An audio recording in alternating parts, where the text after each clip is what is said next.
네, 방역 당국이 최근 제기된 코로나19 공기 전파 우려에 대해서 추가 연구가 필요하다면서도 가능성을 예의주시하고 있다고 밝혔습니다.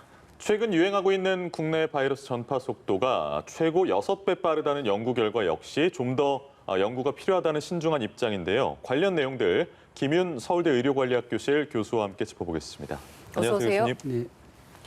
네, 코로나19 공기 전파 가능성 이야기를 일단 먼저 해봐야 될 것 같습니다. 사실 이 문제는 코로나19 사태 초기부터 꾸준히 제기돼 왔던 이야기인데 아직 우리 방역 당국 입장에서는 조금은 유보적인 것 같습니다. 조금 더 지켜봐야 되는 것. 사실 이게 처음 접하는 신종 코로나 바이러스이기 때문에 모두가 장담을 할 수는 없습니다만 일단은 해외에서는 많은 전문가들이 이런 견해를 내놓고 있는 것 같습니다. 교수님 견해는 좀 어떠신가요? 그러니까 여기 많은 전문가들이 공기 전파 가능성을 여러 연구를 근거로 해서 지금 제기하고 있는 상황인데요. 동시에 공기 전파 가능성을 부정하는 연구 결과들도 일부 존재하고 있어서 아직 결론을 내리기는 좀 이른 것 같습니다. 예. 우리 정은경 본부장도 침방울과 공기 중 전염을 구별하기 쉽지 않다고 했어요. 그래서 이 그 전 세계 과학자들이 침방울이 아니라 공기 전염이다라고 결론 내린 근거는 뭡니까? 그러니까 환자가 숨을 쉬는데 숨을 쉬는 것만으로도 그 안에 그 작은 비말들이 있고 그 비말 안에서 바이러스의 RNA가 검출된 연구 결과들이 나타났고요. 또 그 물론 이제 공기 조화기 또는 에어컨의 영향이긴 하지만 2m 이상이 떨어져 있는 거리를 두고 확진자와 다른 감염되지 않은 사람이 같은 자리에 있었는데 감염된 사례들이 나타나면서 이게 그 공기 전파가 의심되는 상황이 아니냐라는 이제 그 주장이 되고 있습니다. 그런데 이제 방역의 측면에서 보면 우리가 이제 말을 하거나 뭐 기침을 하거나 재채기를 하면 여러 크기의 그 침방울들이 생기고 큰 침방울들은 대개 2m 이내에서 다 떨어지고 작은 침방울들은 좀 더 멀리 떠다니기도 하고 큰 침방울이 공기 중에서 수분이 증발하면서 좀 오랫동안 공기 중에 머무르기도 하고 이제 그 안에 바이러스가 있고 바이러스를 다른 사람이 이제 그 점막을 통해서 흡입하게 되면 그게 이제 감염이 될 수는 있는 겁니다. 그런데 이제 공기 중에 바이러스가 있다고 해서 그게 반드시 감염을 일으키느냐, 또 감염을 일으킨다고 해도 그게 어느 정도의 감염을 일으키느냐라고 하는 문제는 또 다른 문제라 조금 더 두고 봐야 될 것 같습니다. 그러니까 말씀해 주시는 바에 따르면 반대 연구 결과들도 발표가 되고 있다고 했잖아요. 그럼 반대하는 사람들은 어떤 근거를 대는 건가요? 그 병원 내에서 코로나19 환자가 입원된 병동에 공기를 포집해서 거기서 바이러스 배양 검사를 했는데 바이러스가 검출되지 않았다는 겁니다. 그러니까 떠다니는 바이러스에서는 바이러스가 검출됐는데 그 공기를 가져다가 실제로 바이러스를 배양해 보면 배양되지 않았다는 그게 이제 서로 상충되는 결과라. 뭐 예를 들어서 바이러스가 있긴 한데 너무 미량이거나 또는 살아있는 바이러스가 아니라서 배양이 되지 않고 그 말은 전염력이 없다 이렇게 이해를 하면 되는 겁니까? 그렇게 이해할 수도 있는 거죠. 바이러스가 검출은 되긴 하나 전염력이 없을 수도 있고 또 지금까지 이제 지난 한 6개월 동안 코로나19가 우리나라와 다른 나라에서 전파되는 양상을 보면 비말에 의한 접촉 감염이 주요한 경로이고 공기 중 감염은 주요한 경로는 아닌 것 같습니다. 그러니까 공기 중 감염이 일어난다고 해도 이게 그 감염의 큰 부분을 차지하는 전파 경로는 아닐 거라는 게 지금까지의 그 역학적 발생 양상을 보면 그런 추정을 할 수 있을 것 같습니다. 이 내용도 한번 볼까요? 최근에 코로나19 바이러스가 GH그룹에 속한답니다. 미국의 한 연구진은 이게 전염력이 한 6배까지도 강하다라고 연구 결과를 내놨는데 뭐 아까 공기 중 감염 사례하고 비슷하게 전 세계 과학자들이 자신들의 연구 결과를 뭐 어떻게 보면 산발적으로 내놓고 있는 상황에서 우리가 그대로 차용하기엔 좀 무리가 있는 거지 않습니까? 그러니까 어떻게 좀 보십니까? 그 초기에 이제 뭐 S형, V형이 나오다가 이제 유럽에서 시작된 G형이 우리나라에 도입되고 이제 G형이 우리나라 감염의 상당 부분을 차지하고 있는 게 현재 상황인데요.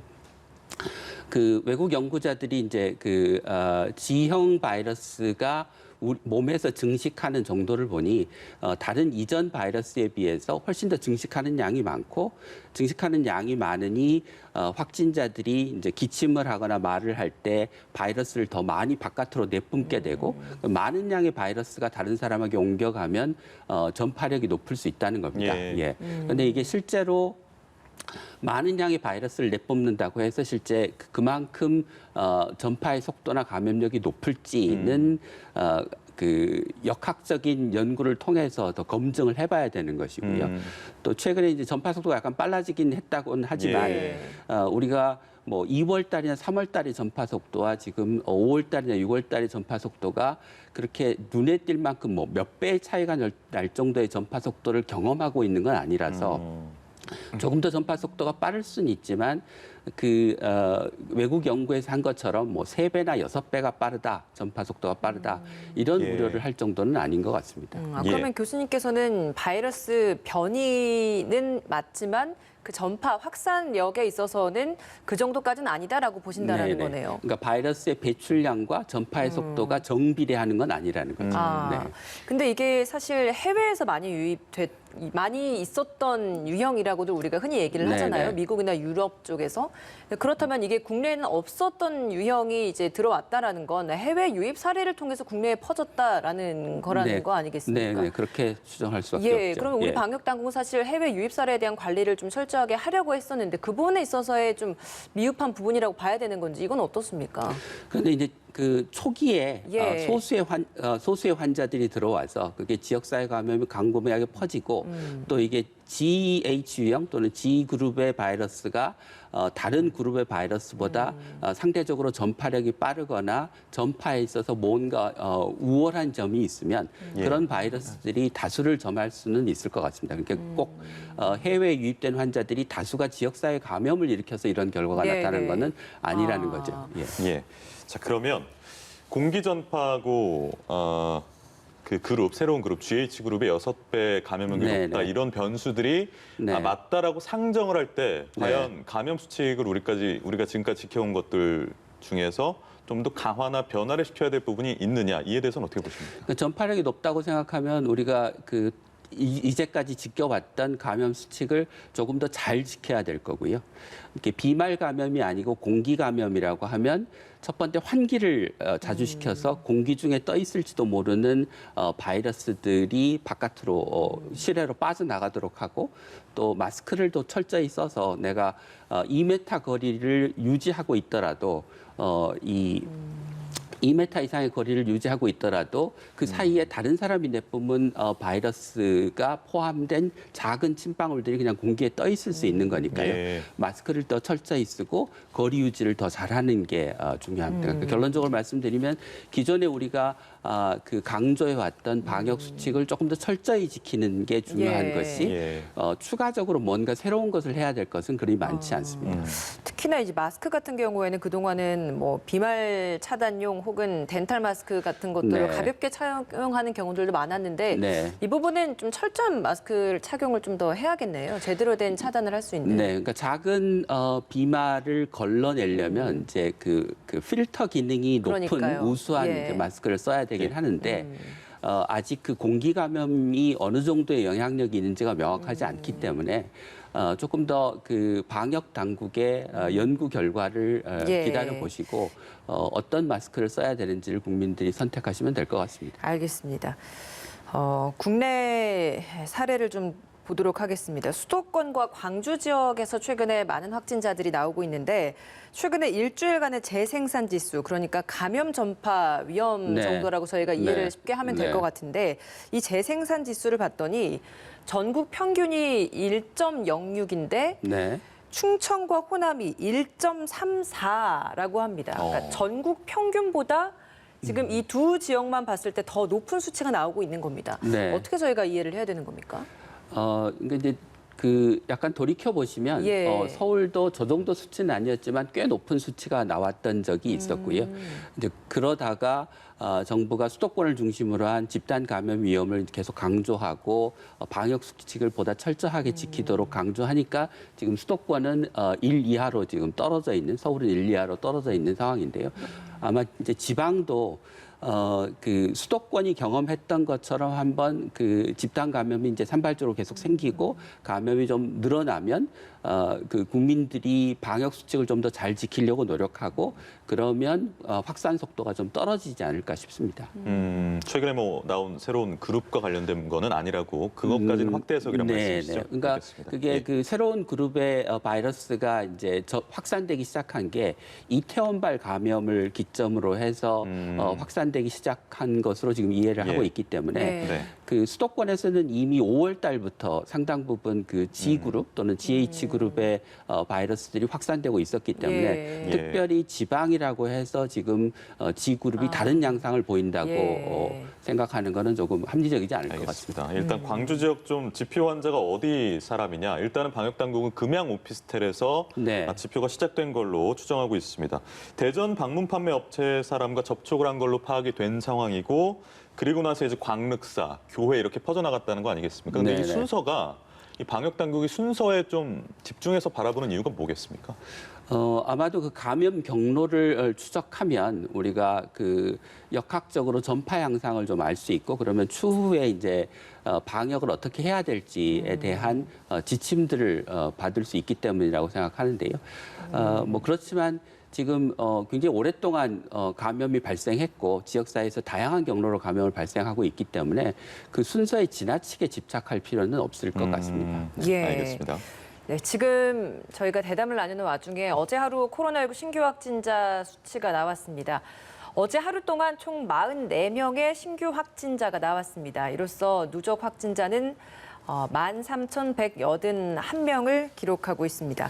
지역별 수치도 잠시 후면 나올 것 같은데요. 저희가 좀 바로 나오는 대로 또 전해드리도록 하겠습니다. 월요일에는 사실 또 40명대가 나왔을 때 물론 10명, 20명 늘은 것에 대해서 저희가 뭐 많은 의미를 부여할 수는 없는 네. 이런 상황입니다만 네. 주말 사이에 좀 그 검사 수치가 좀 줄어들어서 40명대가 나온 게 아닌가라는 이야기를 했는데 오늘도 그래도 40명대 정도의 수치가 나온 것 같습니다. 네. 그러니까 수도권이 그러니까 특히 서울이 좀 안정세로 접어들었고 대신에 이제 그 광주나 대구 같은 이제 지역이 조금 더 증가세를 보이고 있고 두 개가 이렇게 합쳐지면서 전반적으로 전체적으로는 안정적인 수준에 접어들었다고 교수님 말씀해 주신 것처럼 지금 지역별 확진자가 나왔는데요. 일단 신규 확진자 44명 중에서 국내 감염이 20명, 이 중에서 경기에서 7명이 나왔고요. 광주 6명, 서울이 3명, 인천과 대전에서는 2명씩 나온 그런 상황입니다. 네, 오늘은 해외 유입 사례가 24명이라서 국내 감염 사례보다 좀 더 많은 상황인 것 같습니다.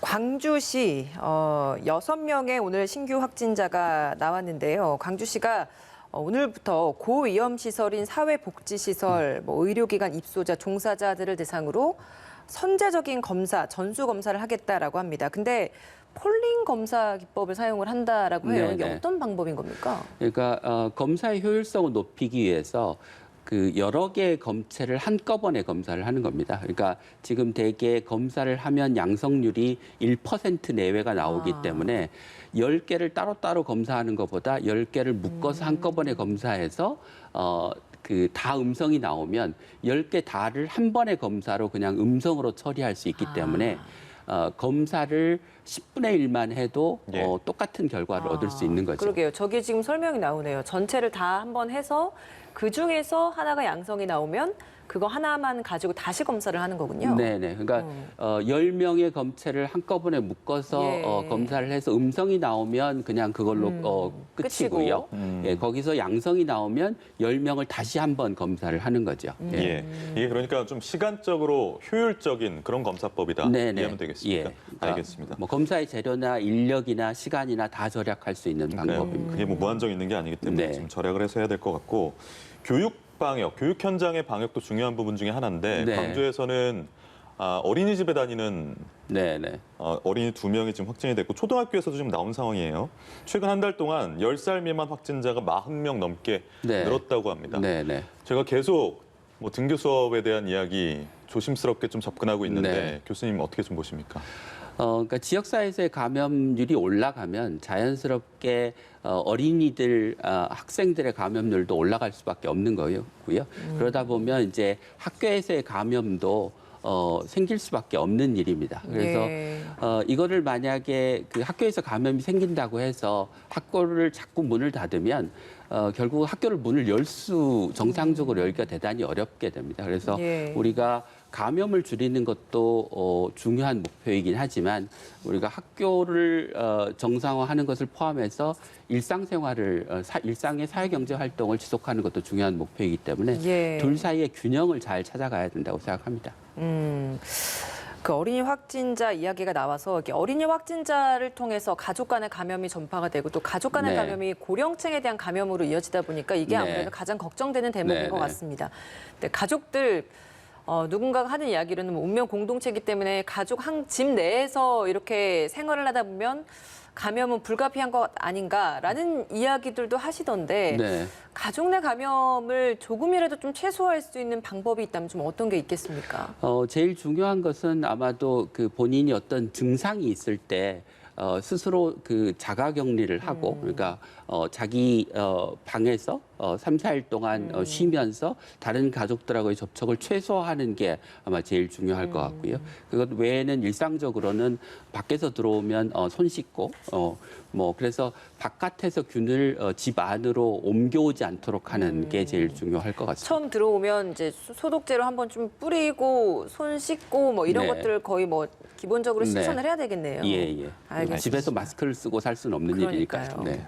네, 지금까지 김윤 서울대 교수 모시고 코로나19 상황 짚어봤습니다. 고맙습니다.